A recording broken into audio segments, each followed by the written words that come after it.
সুপ্রিয় দর্শক, এটা হচ্ছে পুঁথি সম্রাট আব্দুল করিম সাহিত্য বিশারদের কবরস্থান।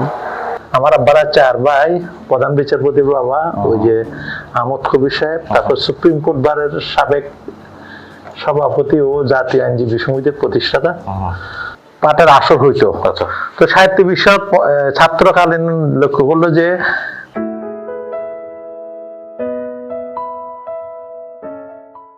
বাংলা সাহিত্য আজ যতটুকু সমৃদ্ধ তার পিছনে অনেকেরই রক্তঘাম করা পরিশ্রম রয়েছে।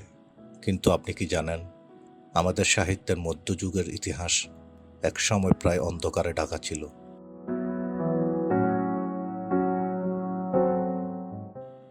যিনি নিজ কাঁধে ঝোলা নিয়ে গ্রাম থেকে গ্রামে ঘুরে সংগ্রহ করেছিলেন হাজার হাজার প্রাচীন পুঁথি, তিনি আমাদের চিনিয়েছিলেন আলাউল দৌলত কাজী আর শাহ মোহাম্মদ সৌগিরদের মতো মহাকবিদের। তিনি আর কেউ নন, মুন্সি আব্দুল করিম সাহিত্য বিশারদ। 1871 সালে 11ই অক্টোবর চট্টগ্রামের পটিয়া উপজেলার সূচক্যডন্ডি গ্রামে তার জন্ম। জন্মের মাত্র 3 মাস আগে তিনি পিতাকে হারান এবং মাত্র 17 বছর বয়সে হারান মাতাকে। দাদা দাদি আর চাচার আদরেই বড় হওয়া তার। সুপ্রিয় দর্শক, পুঁথি সম্রাট আব্দুল করিম সাহিত্য বিশারদ যেখানে জন্মগ্রহণ করেছেন, আমরা এখন ওনার জন্মস্থানে যাচ্ছি। আমাদের সাথে থাকুন।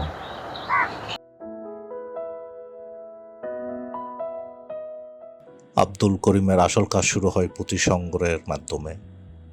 তখন আধুনিক মুদ্রণ যন্ত্র ছিল না। কবিদের লেখা সংরক্ষিত থাকত হাতের লেখা পাণ্ডুলিপি বা পুঁথিতে। হিন্দু মুসলিম নির্বিশেষে মানুষের বাড়ি বাড়ি গিয়ে ধুলো মাখা মাচান থেকে তিনি উদ্ধার করতেন এই অমূল্য সম্পদ।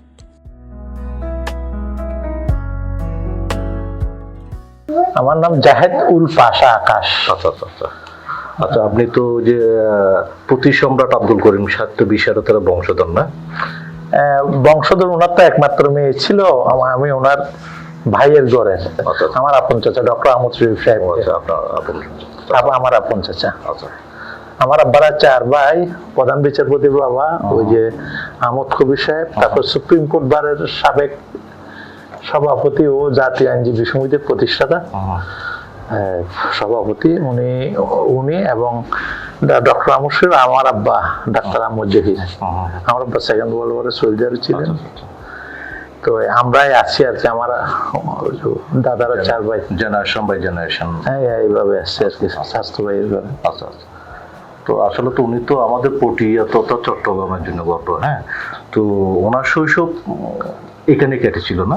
হ্যাঁ, ওনার জন্ম এখানে। ওনার জন্ম এখানে। উনি মানে যেহেতু একেবারে নবীর মতো, রসুল ইসলামের যেরকম জন্ম হওয়ার আগে বাবা মারা যায়, জন্মের পর মা মারা যায় 7 বছর বয়সে, ওনারও ওইভাবে হয়েছিল। তো চাচা ঘরে উনি বড় হয়েছেন। তো চাচা ছিল ওয়াহিদুদ্দিন মুন্সি। আচ্ছা, উনি নকল নবিশ ছিলেন।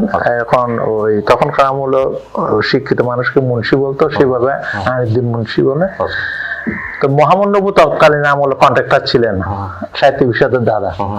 উনি বুঝতে পেরেছেন যে ইংরেজি শিক্ষায় শিক্ষিত না হলে যে চলা যাবে না। তখন উনি করছে কোন ছেলেদেরকে নিম্ন মাধ্যমিক স্কুলে ভর্তি করে দিচ্ছে ইংরেজি শিক্ষা। ওনারা মাইনে পাস ছিল 8ম শ্রেণী এবার, এবং ওনার নাতি সাহিত্য বিশারদে প্রথম ম্যাট্রিক পাস করে। তো এখানে পুঁথি পাটের আসর হইতো।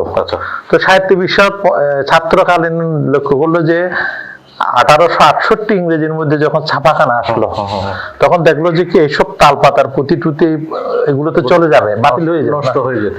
তো উনি বলছে এগুলো সংরক্ষণ করা।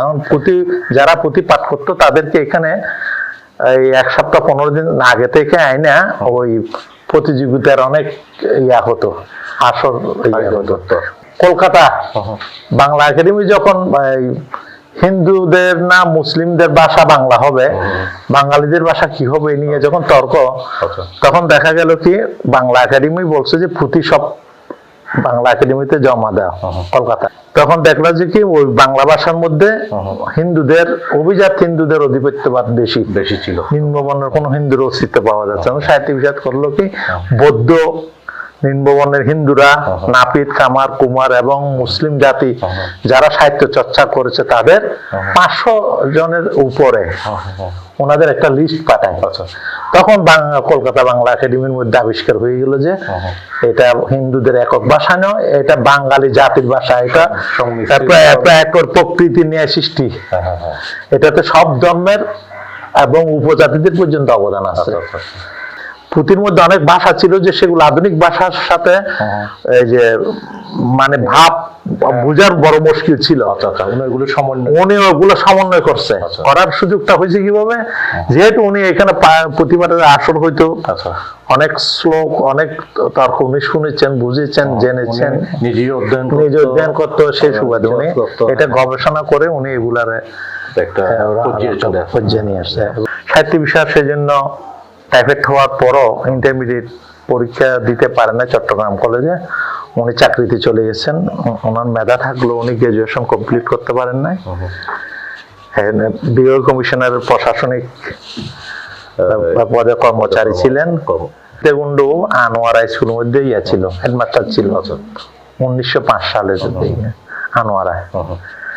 তখন সাহিত্য চর্চা সবচেয়ে বেশি আনোয়ারাতে হয়, সীতাকুণ্ডুতে হয়, এবং ওই শিক্ষকতার সুবাদে বিভিন্ন ছাত্রের বাড়ি এবং বিভিন্ন জমিদার বাড়িতে গিয়ে বা বিভিন্ন নিম্নবর্ণের হিন্দুদের বাড়িতে গিয়ে এই যে পূজাঘর থেকে সংগ্রহ করে গবেষণা করা এই সুযোগটা সহজভাবে হয়ে। 1893 সালে পটিয়া হাই স্কুল থেকে তিনি এন্টার্স পাশ করেন। অথবা আর অসুস্থতার কারণে উচ্চশিক্ষা বেশি দূর না এগোলেও জ্ঞান অর্জনের তৃষ্ণা ছিল তার প্রবল। বাড়িতে থাকা দাদা সংগ্রহ করা প্রাচীন পুঁথিগুলোই ছিল তার নেশার শুরু। আব্দুল করিম সাহিত্য বিশারদ না থাকলে আমরা হয়তো জানতামই না যে মধ্যযুগে আলাউল কত বড় কবি ছিলেন। তিনি একাই আলাউলের পদ্মবতী কাব্যের 40টিরও বেশি পাঠ উদ্ধার করেছিলেন। এমন প্রায় 1.5 শতাধিক মুসলিম কবিকে তিনি লোকসমাজে পরিচিত করান। ডক্টর এনামুল হকের সাথে যৌথভাবে লেখা তার আরাকান রাজসভা বাংলা সাহিত্য গ্রন্থটি বাংলা সাহিত্যের ইতিহাসে এক নতুন দিগন্ত খুলে দেয়। তিনি পেশায় ছিলেন স্কুলের শিক্ষক এবং পরে বিভাগীয় স্কুল পরিদর্শক। পুঁথি সংগ্রহের বিজ্ঞাপনের জন্য একবার ব্রিটিশ সরকারের অধীনে চাকরি হারাতে বসেছিলেন তিনি। অভাব তার চিরসঙ্গী ছিল, কিন্তু সাহিত্যপ্রেম থেকে তাকে কেউ সরাতে পারেননি।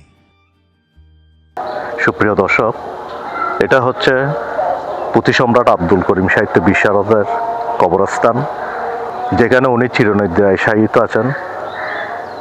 পাশে ওনার স্ত্রীর কবর। ওনার স্ত্রী হচ্ছে বদিউন্নেসা।